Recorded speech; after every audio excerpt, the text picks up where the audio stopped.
Recorded live at Carolla One Studios with Adam Carolla and board-certified physician and addiction medicine specialist, Dr. Drew Pinsky. You're listening to The Adam and Dr. Drew Show. Yeah, get it on. Got to get on. Get on. Dr. 445 Dr. Drew over there, coming in via Zoom, coming in hot. Yeah, buddy. Why is that never not funny to me? I don't know. You're mumbling at the opening of the show. What's wrong with me? I don't know. There's certain things you like that no one else likes, and that could be it. I think there's a lot of things that fit in that category. Are you going to be in New York when I'm in New York? Correct. We're going to be on Gutfeld together. Oh, so how did that change? Remember a week ago I was asking you about you in New York, and you were like, not going to be there then. No. I said, stand by. I don't know. I don't think so, but things could change, and they did. Yeah, I guess. Well, no, the things could change part. That's the part. Anyway, you're going to be there. It's fine. Yeah, and I'm going to be at your thing with Kat. I just found out, too. It's that Thursday night. Cat Williams, yeah, we're doing a show there in New York City, and that's going to be a live podcast and a stand-up show at Rodney's in New York, October 9th. All right, but me and Mike got to find a hotel now because you're going to be there and staying in the condo, right? Oh, yes. I told you, I didn't know. I didn't say we didn't. I know we didn't lock anything off. All right, good. Figure it out, but I got to tell Mike. All right. But I am just back from my travel to San Francisco, where I did a visit with Greg Gutfeld of Scott Adams, which was really really fun. And we did a live stream yesterday, the three of us, and it's just so extraordinary to me, and to all three of us, that sort of three people that kind of have something to say and have interesting lives can just turn on a computer and talk to a million people. You know what I mean? Yeah. That people want to listen to our thoughts and hang out with us. It's just we live in extraordinary times. We really do. We do. We live in extraordinary times that I can't fully reconcile because of all the information and all the technology and all the whatever. And then we're still swimming in a sea of horrific ideas and garbage and sort of human waste and stuff like that. So I think one comes with the other. One comes with the other, right? And I think we're finding our way through. I know. I'm talking about. I don't know that one comes with the other per se, but I know what you're talking about. But what I'm saying is sort of marveling at what we're capable of while driving through, at least in Los Angeles, sort of damnation alley with garbage everywhere and humans littered everywhere, and with this technology, which is it's kind of interesting because those dystopian future movies sort of had it right in a weird way. The technology with the drones and stuff, but then also with the biblical poverty and misery. Yes. Like at the same time, there's a drone delivering food over your head. You're on the street, just sort of withering away and dying. Yes. Well, that's sort of one sort of interesting philosophical sweep of it. But on the other hand, you could just as easily conclude, isn't it now obvious how volitional this is? How we're doing this on purpose? This is a volitional thing. And by the way, San Francisco, much better than Los Angeles now. Oh, really? That mayor just guess what? Said we're going to clean this up. We can't lie down on the sidewalk. Oh, magically, it's 1,000% better. Yeah, I don't. I like I said, I can't reconcile it. You know what I mean? Like I just know what works, what doesn't work. It's so replicatable. It's been around. It's old as biblical times. You just sort of know what to do, and then they just sort of come in. But I know what it is. I know what it is because I saw it with my own family. My mom was sort of fixated on, why do we have to do anything the way we used to do it? You know what I mean? And I don't think people understand this component of it. Yes. Because what they do is they kind of think, well, these people, they want justice and they want freedom and they want clean water. What's wrong with clean water and clean air? That's what they want. But it's not what they want. What they want is different than was ever done before. Right. And it's like, that's what Bernie Sanders wants. He just wants different, you know, and they can't figure out that it never works. They can't make it work. And by the way, it manifests not as them coming forward and just saying explicitly, we want different. What they'll say is, we figured it out. Oh, now we know. Now we know. Those are the scariest words I ever hear. Right. Yeah. Gavin Newsom, California's leading the way, showing the way to the rest of the nation. Clean, you know. Oh, my God. Safety and dignity and people being treated with respect, you know, like, and also this weird talk about, you know, being treated with respect and stuff like that. It's weird. Like, my feeling is I don't really need respect, but I just don't want potholes and fires and stuff like that. Yes, and then leave me the respect alone. part, I'll figure that part out. Also, by the way, this is one of the ways you know they haven't figured it out, because if they just leave us alone, guess what we go back to? Taking care of our family, having stable relationships, exercising, all this education. We go back to that when you leave us the fuck alone. Yes, I agree. But as I was driving here and I was thinking about it, the amount of conversation about, you know, the government taking care of, you know what I mean? Like, we're in a sanctuary city. People come here and they want to be taken care of. And it's like, I don't know, stop with the government and the taking care of people. It's not going to work. It's not going to work to your satisfaction. It's funny. It's like endless talk about who's going to do who for what and how we going to, and almost no, hey, get your shit together talk, you know, just take care of yourself. This is why we're here. Did you see Alex Michelson, my old partner from Fox 11 during the COVID era, now has a evening show on CNN, and he does interviews, and he was interviewing Arnold Schwarzenegger, and it was really, my admiration for him just, it always goes up. It only goes one direction. Watch the documentary if you haven't seen it on him. The Schwarzenegger one. His life is incredible. Yeah, no, I liked him until he told everyone just get the shot and shut up, or you have no freedom, or you miss What's that. This now? What? Well, first off, Drew, what you do is you talk about two people and then say, I love that guy, which confuses people. Okay, Schwarzenegger's the guy. Schwarzenegger's the guy, like, because you have seen Alex Michelson, my old partner, now he's on CNN, and he interviewed Schwarzenegger. My respect for that guy just goes up. Okay, now there's two guys we're talking about, Drew. Fair enough. Okay. And to be fair, my respect for Alex goes up too, but I'm talking about Schwarzenegger. I figured you were talking about Schwarzenegger, but you led up with so much Alex talk that I thought maybe. All right, now. Wait, let me finish. Schwarzenegger said a horrible thing. He said, fuck your freedom. He said a horrible thing? He said, fuck your freedom. Oh, back then. Yes, he did. And I think he needs to, you're right. That was where he fell off the cart a bit for me. But he said something, let me tell you something he said that goes against that, which is he was saying, you know, I was up in Sacramento all these years, they're dumb, they don't know what they're doing. He said that a million times. But he said most of these people are interested in collecting power for themselves. He goes, I'm interested in the sovereignty of the people. The people have all the power, needs to be returned to the people, and that's it. And I thought, oh yeah, that's called a republic. That's what we're supposed to be doing here. Yeah, and I like Schwarzenegger as well, and I enjoyed the doc as well. But like I said, fuck your freedom. I will definitely call him out for that. I agree. All right, there is a clip that I liked an hour or so ago, Andrew, that I wanted to get Drew's take on. It was Obama talking about Tylenol. And I went and watched it through a couple of times, and I realized Obama, whereas Kamala Harris has a sort of word salad, a sort of jumbled word salad that is pretty detectable. Yep. Obama has a slow, smooth, and steady word salad where you end up in the same place with Kamala, which is nowhere because he doesn't say anything. Mm-hmm. And look at the deep knee bend. Look at that leg cross, Drew. I see it. He goes full deep. I mean, I don't know. By the way, okay. So listen, Greg Scott and I had a long talk about that yesterday at Scott's house.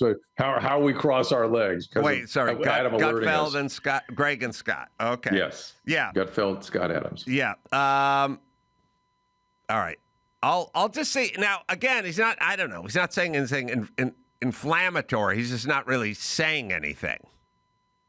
We have the spectacle of my successor in the Oval Office making broad claims around certain drugs and autism that have been continuously disproved. And all right, you can pause there. First off, okay, he's talking about autism. I don't remember Biden talking about autism or discussing it or trying to eradicate it or bringing it up at all. He's talking about Trump, right? Yeah. Yeah. Yeah. I don't know why we need an applause break for that, but okay. Well, by the way, that's actually false. That's actually demonstrably false what he just said. Yeah. There's a strong signal, not disproven, a strong signal that in fact Tylenol may have an impact on autism. Yeah, yeah. Well, he doesn't matter. He lies sort of slowly and like a sagely uncle. It's interesting though. He does have when you listen, the rhythm is a little like a Kamala Harris rhythm. It's kind of surprising. I was like, oh yeah, maybe she learned that from him, and she thinks she's doing something when she talks like that. Well, I don't know. My point is his package and rhythm is a lot better, but nothing. Yes. Oh, well, he's got content. There's actual content. Yeah. There. Well, no, but okay, You're saying I know what you're saying. You I know what you're saying. The opposite of what I'm saying. No. I know what you're saying. There is no content. He just started off with bullshit. What he just said. There's nothing is coming out the other end. Yes. It's just a very. By the way, I couldn't moderate because I'd be like, yeah. Okay, all right. What are we doing? What are we talking about here? We're not talking about anything. All right. So he's wrong about Tylenol. But look, the thing about Tylenol is like, talk to your doctor, take it, don't take it, shut the fuck up, turn the page. That's right. Moving on. That's all right. But also these guys believe. It's also, he said inject bleach. Like, okay, nobody injected bleach. All right, but just listen to his sort of slow, methodical discussion, but tell me what you've learned. Yeah. and autism that have been continuously disproved. And Applause. the degree to which that undermines public health, the degree to which that can do harm to women Dangerous. who are pregnant, Oh, yeah. the degree to which that creates anxiety for parents. It does harm to women, but not taking Tylenol does harm to pregnant women. It creates anxiety. Right. It does harm to pregnant women. All right, let's applaud. By the way, the reason I always drill down on this is because this is who they are. Nothing. There's no. I want to fucking talk about a bullet train. Can we talk about a bullet train? No, you want to talk about anxiety of pregnant women who, by the way, like as if people don't have access to information. Right. All right, but It's crazy. keep going. All right, so we're halfway in. He said nothing. Who do have children who are autistic, which, by the way, itself is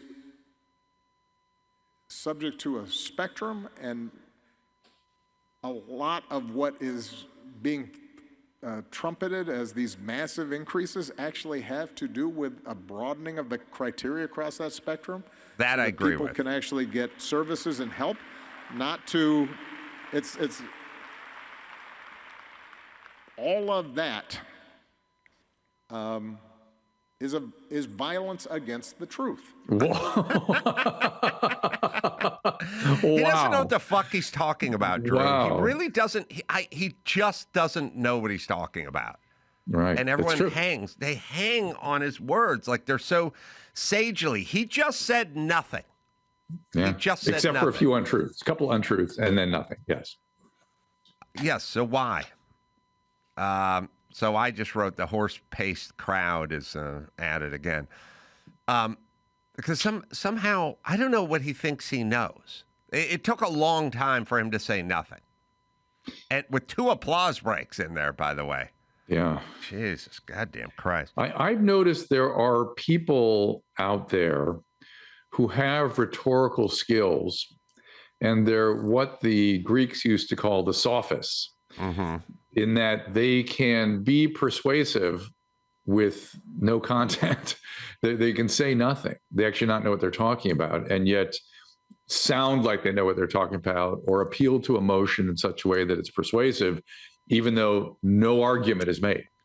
Yeah. No argument. No factual content is presented. The modern scholars call it chick speak and chick think, where they just talk and talk and talk, but nothing. Yeah. They're not really saying anything. Yeah, that's the same exact thing. Yes. Yeah, I have no. I really have. I can see. Let's see if Socrates can talk about chick speak. Oh my gosh. But it's kind of effective if you think about.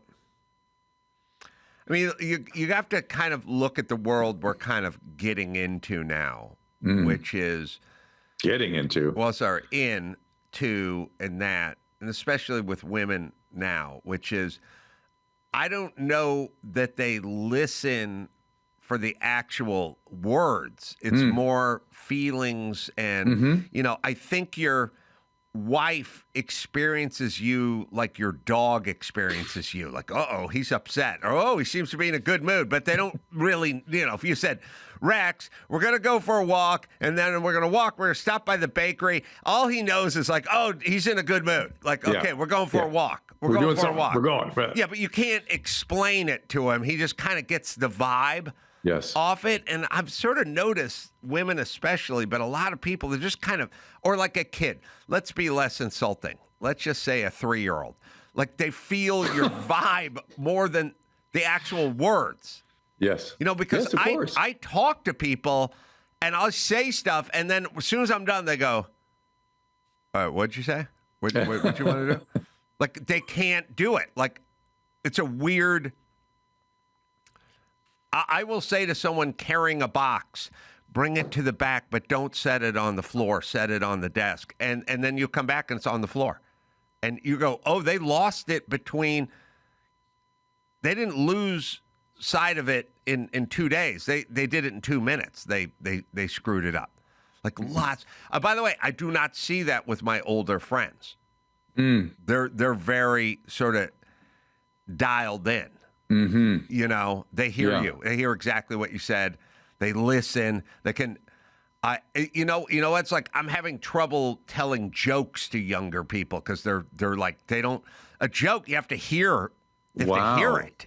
That's interesting. That's an indictment, really, because you have to be kind of smart to follow a joke. You have to listen to the setup, otherwise the punchline doesn't. Yeah. You're out halfway into the setup. All right, maybe that's why sort of comic actors or sort of the Carrot Top action comics get a lot of action these days. I don't know. All right, we'll take a quick break. Be right back right after this. All right, so Drew is via Zoom over there. Yeah, there's something going on, and it could be staring at the phone, and it could be whatever the diet, it could be whatever's in the air, whatever the plastics in the water, something. But people are having difficulty concentrating. Yeah, and I also think there's a task correlation to this. In what sense? What does that mean? The guys that I work with who do the physical work seem to be able to keep a pattern and an order. Sequencing is off. They can sequence because everything is sequence. It's all Then we'll put down the subfloor. Then once the subfloor, we'll put down the hardy back. We'll put the hardy back. We'll put the thin set down. We'll put the tile on the thin set. Once we get the tile down, then we'll grout it. Once we grout it, then we'll seal it. Then we'll put the basic case up after we do the tile.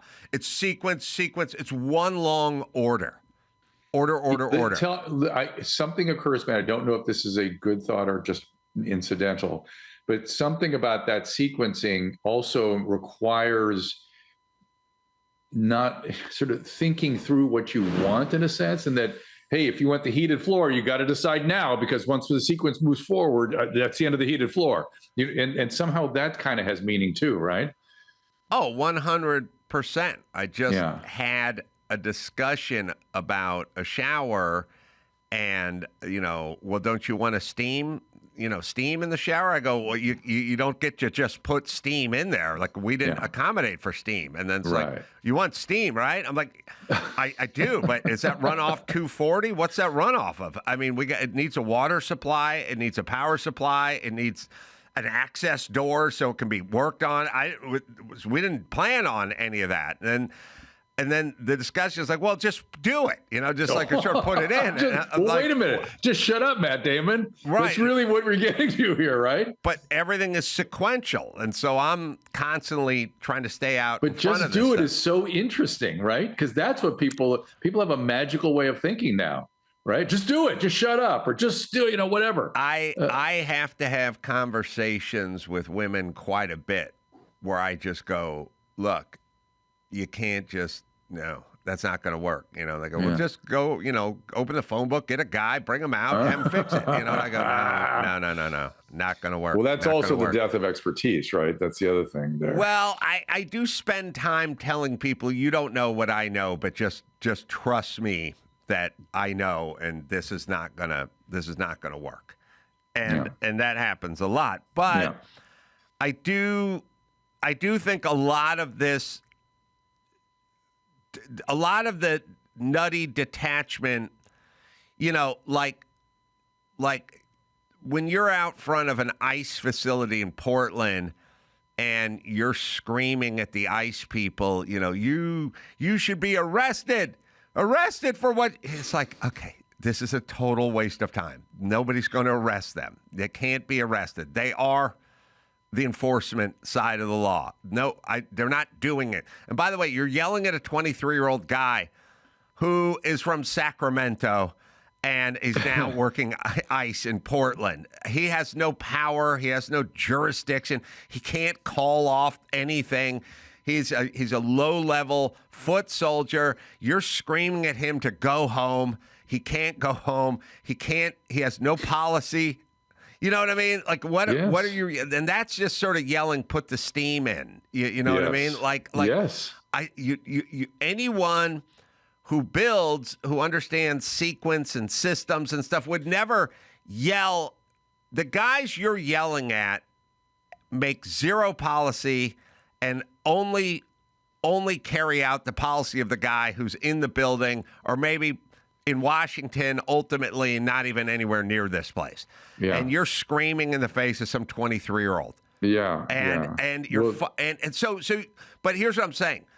You don't understand sequencing at all. Yeah. There's no policy. All that you could scream at this guy all you want. The best he could do is get tired of you screaming at him and go home, and then he'd just be replaced by somebody else. That's the best we could do. Yeah. And the fact that there's no sort of endpoint, there's no sort of specific request. It's just the discharge of emotions is the entire goal. That's a new phenomenon. Yes. Although, by the way, they've actually uncovered these organizations now that, of course, pay the protesters.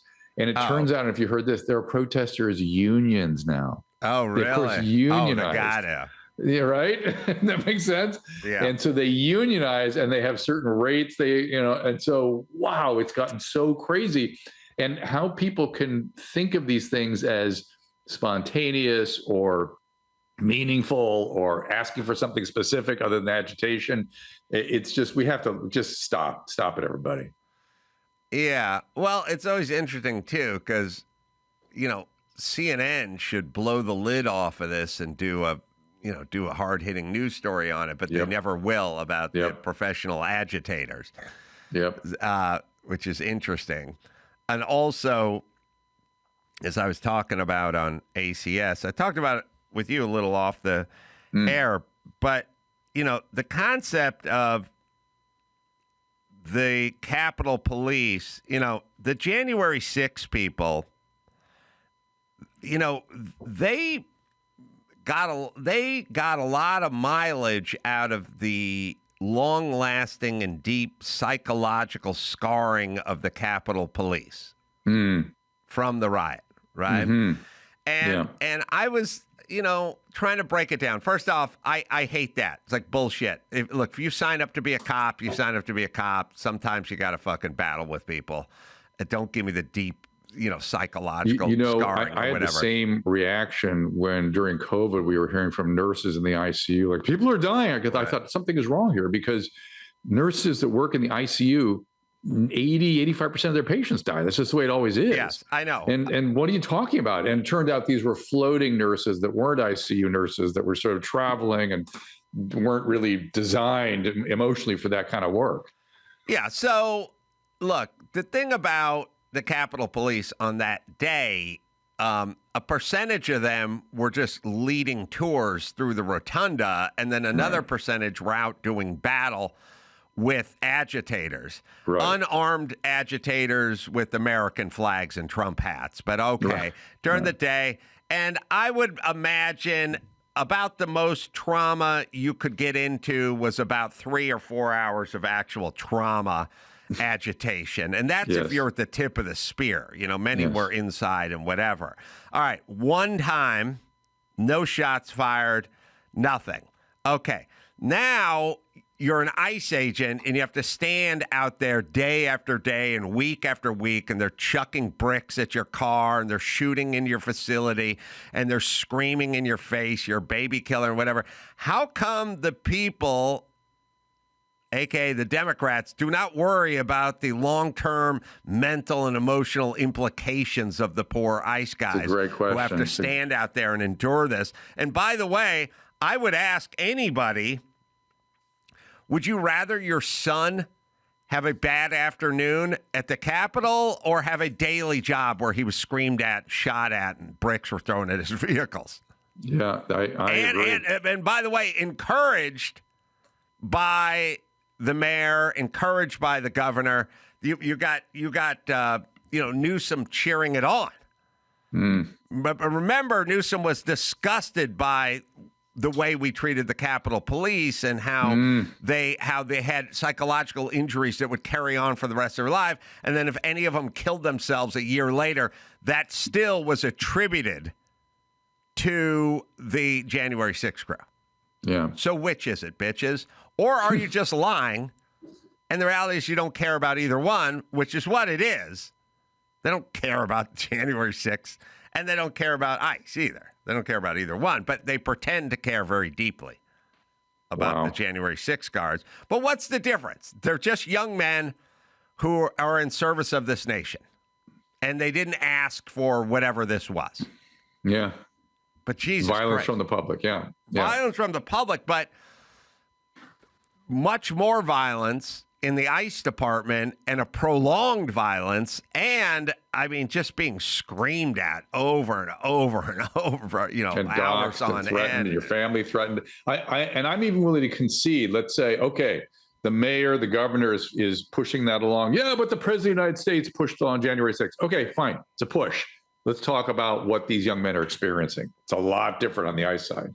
Yes. But they're immoral. The Capitol Police are neutral. Being an ICE agent is immoral, right? Well, I don't know. I mean, they don't seem to like them. Remember the ones on the horseback who were whipping the Haitians, signs of Jim Crow. And that was awesome. Jesus Christ, these people. But listen, to be fair to them, it's not their fault. It's everyone's fault who believes them. They have no... As if Gavin Newsom has great love for the Capitol Police or worries about the young men, and he doesn't care about anybody. Yeah. All right.